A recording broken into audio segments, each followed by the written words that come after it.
Hello everyone, welcome.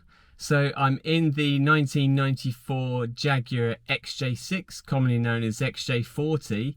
The car went into a tyre factor, a local tyre factor near me, to have some brand new tyres, 4 brand new tyres fitted.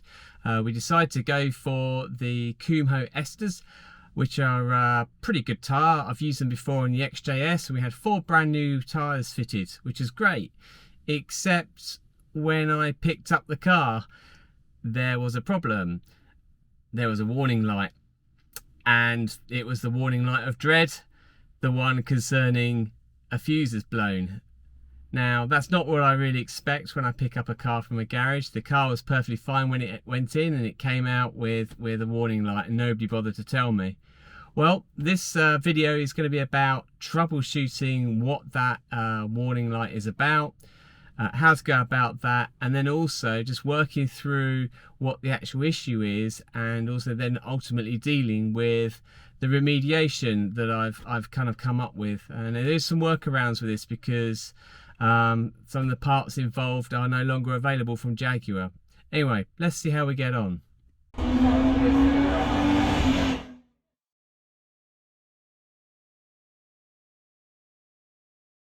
So pressing the vehicle condition monitor button located in the bottom right hand of the screen reveals a message saying fuse 2. There are 3 fuse boxes located on the Jaguar XJ40. Fuse box 2 in the near side passenger footwell. Fuse box 1 located in the driver's side or offside offside footwell, and fuse box 3 which is located in the center console. Okay, so we've removed the fuse box cover, and you can see all of the fuses in the box.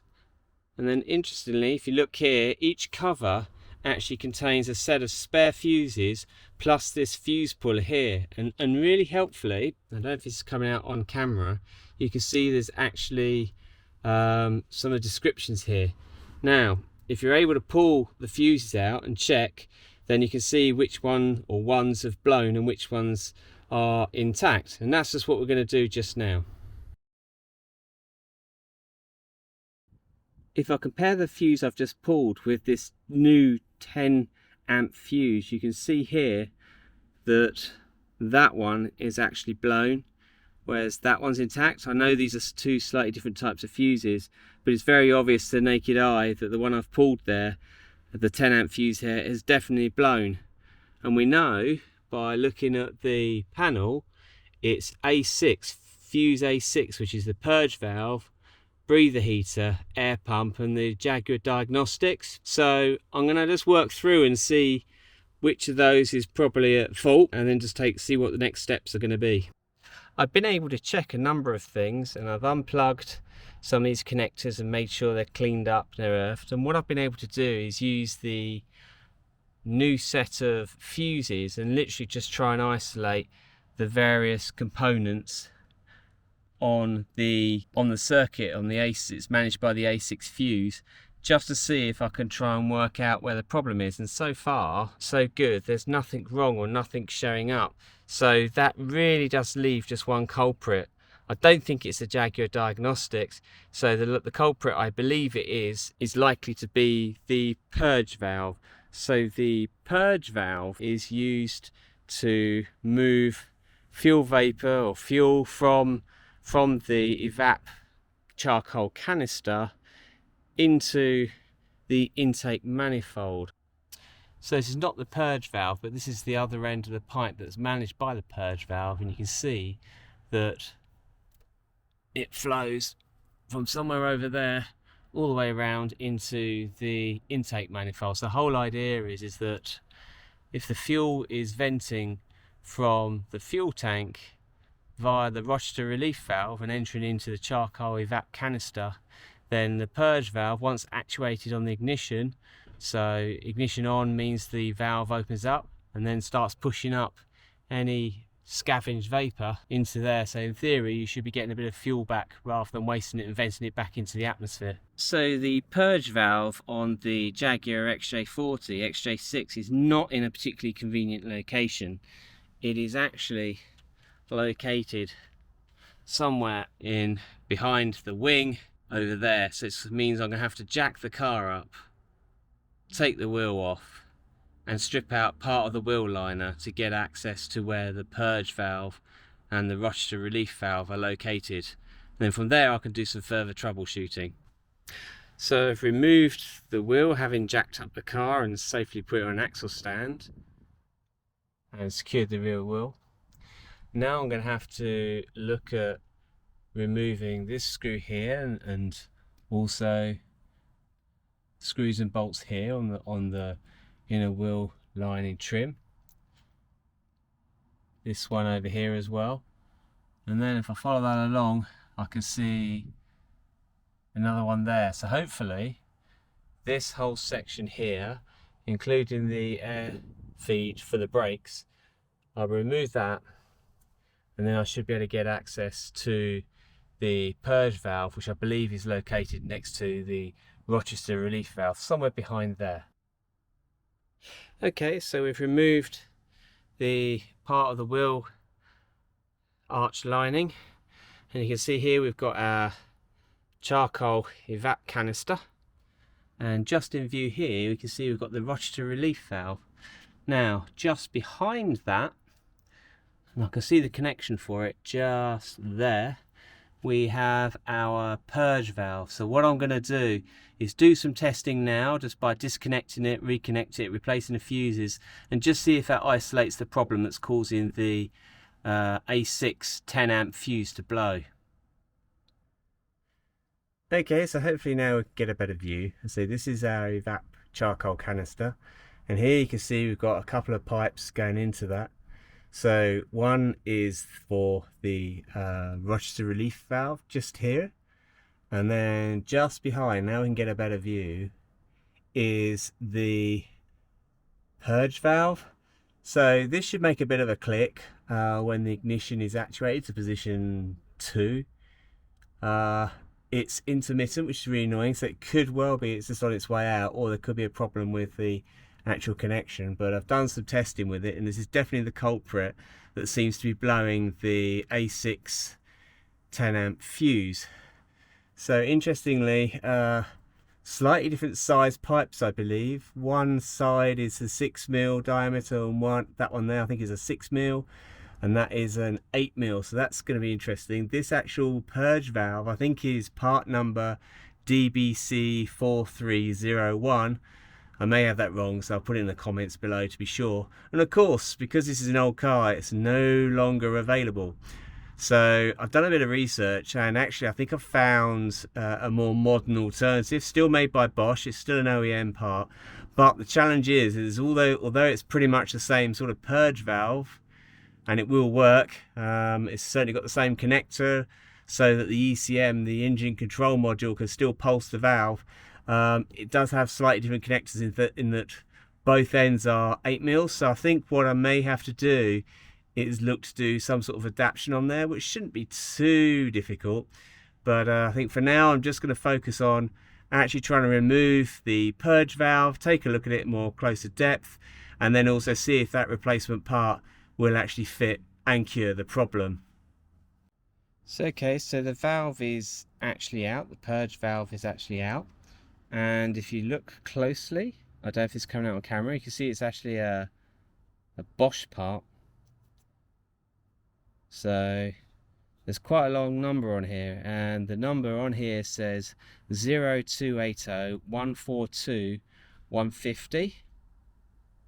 Let's try that again. There we go. Maybe that's coming out a bit clearer now.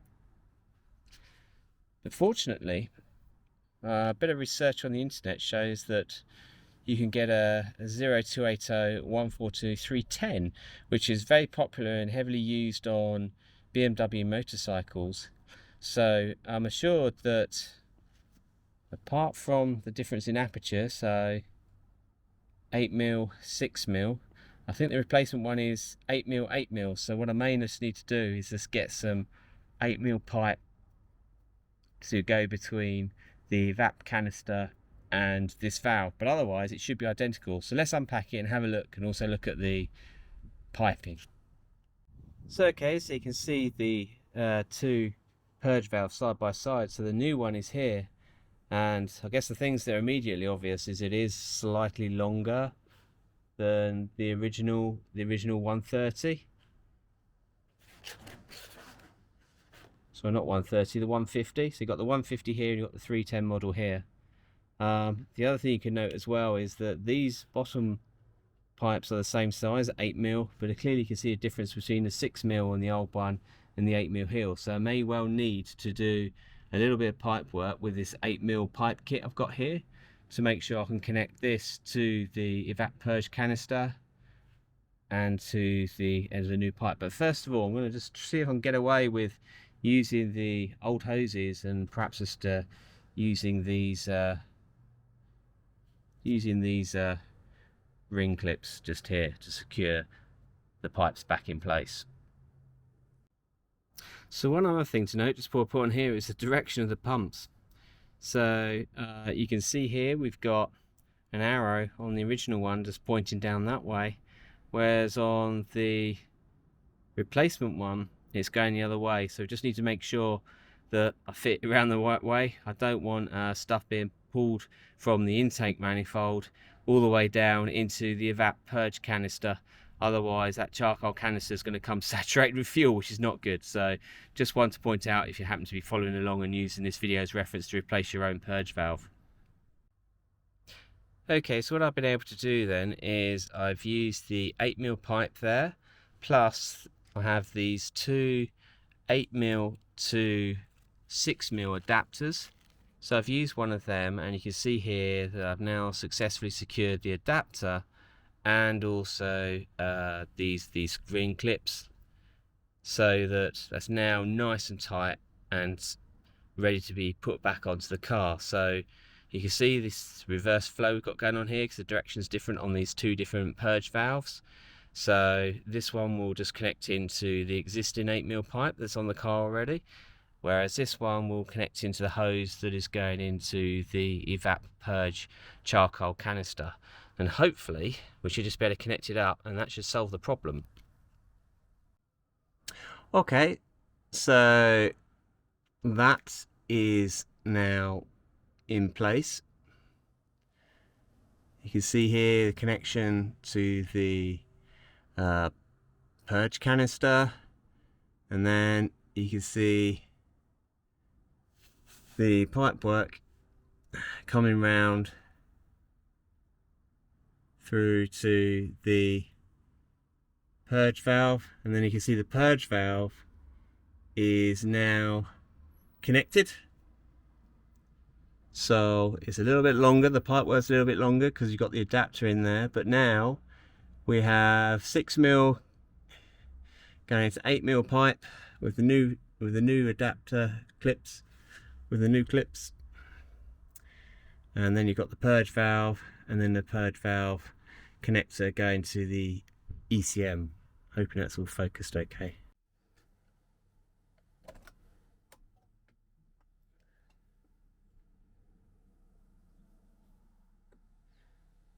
Oh, I'm happy with that. It's worked. So far so good. Let's try putting it all back together. Okay, so we now have the wheel arch liner back in and the air vent all secured up. So now all's left to do is to put the wheel on and lower it down, and then we'll just do a double check again, one final check to make sure that the fuse is not blowing and everything is behaving itself. Very pleased with this. There are no error messages or warning lights. Just press that vehicle condition monitor button again. Nothing. Very, very pleased. Well, that concludes this video. I hope some of you may have found it useful. A little bit unusual having to replace a purge valve, but it could be useful for other folks if they ever have to do that on a XJ40 version of the XJ6, or indeed a 4 litre or 3.6 XJS, as I believe it's the same valve and probably likely to be located in a similar location as well. So there we go. Thank you very much indeed. If you did enjoy the video, perhaps consider liking. It really does help. All right, thanks a lot. Until the next one. Bye bye.